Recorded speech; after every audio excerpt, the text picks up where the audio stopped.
இந்த பாவியல்ல நீங்க யாரை சூஸ் பண்ணி பக்கத்துல வைக்கிறீங்களோ அவன் ரொம்ப கொடுத்து வச்சவன்.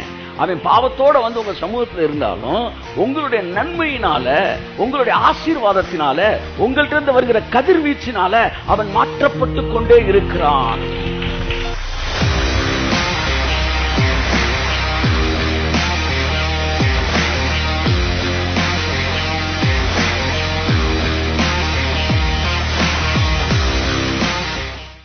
அவன் என்ன சொல்றான்? அக்கிரமம் எங்கள்கிட்ட மிஞ்சி வல்லமை கொண்டுருச்சு. அடுத்த வசனத்துல சொல்றான், வாசிங்க.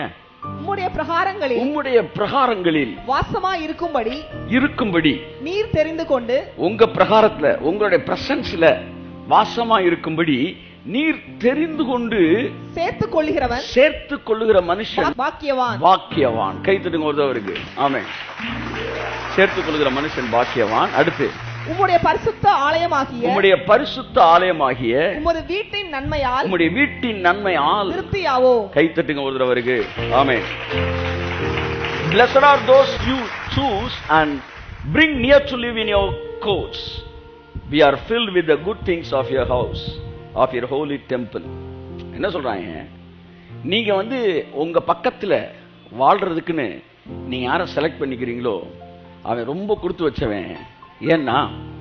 ஏன்னா உங்கள்கிட்ட இருக்கிற நன்மையில அவன் திருப்தி ஆகிட்டே இருப்பான். என்ன இந்த சங்கீதக்காரன் சொல்ல வர்றாருன்னா, தாவீதோட சங்கீதம் தான். என்ன சொல்ல வர்றாருன்னா, எங்கள்கிட்ட எவ்வளவு பாவங்கள் இருக்கு, அது எங்களை மிஞ்சி வல்லமை கொள்ளுது. அப்பெல்லாம் சிலுவைக்கு முன்னாடி சொல்றோம். ஆனாலும் நாங்க இப்படி வாழ்ந்தாலும் நீங்க எவனை சூஸ் பண்ணி உங்க கூட இருக்கிறதுக்கு செலக்ட் பண்ணி வச்சுக்கிறீங்களோ அவன் பாக்கியவான். ஏன்னா அவன் பாவியா வந்தாலும் உங்கள்கிட்ட இருக்க நன்மையினால அவன் மறுரூபமாக்கப்படுகிறான். ஆமென். So being in God's presence, அது என்ன செய்து? உங்க அருகில் சேர்த்துக் கொள்ளுகிற மனுஷன் பாக்கியவான், கொடுத்து வைத்தவன். இந்த இடத்துல பாருங்க, நல்லா கவனிங்க. பரிசுத்தமான அவர் சூஸ் பண்ணலையா? ஏன்னா நாங்க எல்லாம் பாவின்டான் முந்தின வசனத்துல.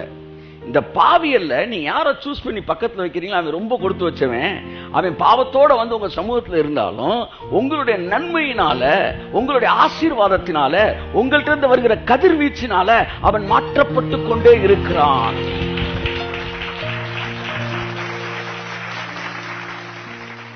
சோ தேவனுக்கு உங்களை அருகில் வைத்துக் கொள்வதற்கு பரிசுத்தம் தேவையல்ல. உங்கள் இருதயத்தை திடப்படுத்திக் கொள்ளுங்கள். 2வது அந்த வார்த்தையை சொல்ல மாட்டேன், ரீப்ளே பண்ணி கேட்டுக்காங்க. ஆனால் பரிசுத்தத்திற்கு தேவன் தேவையா இருக்கிறார். தெரிஞ்ச மட்டும் கைது டாமே அல்லேலூயா சொல்லுங்க. தேவனுக்கு என்னை அணைப்பதற்கு பரிசுத்தம் தேவையில்லை, ஆனால் பரிசுத்தத்திற்கு தேவன் தேவைப்படுகிறார். தேவன் இல்லாமல் நீ பரிசுத்தம் ஒண்ணு என்ன செய்ய முடியாது, வாழ முடியாது.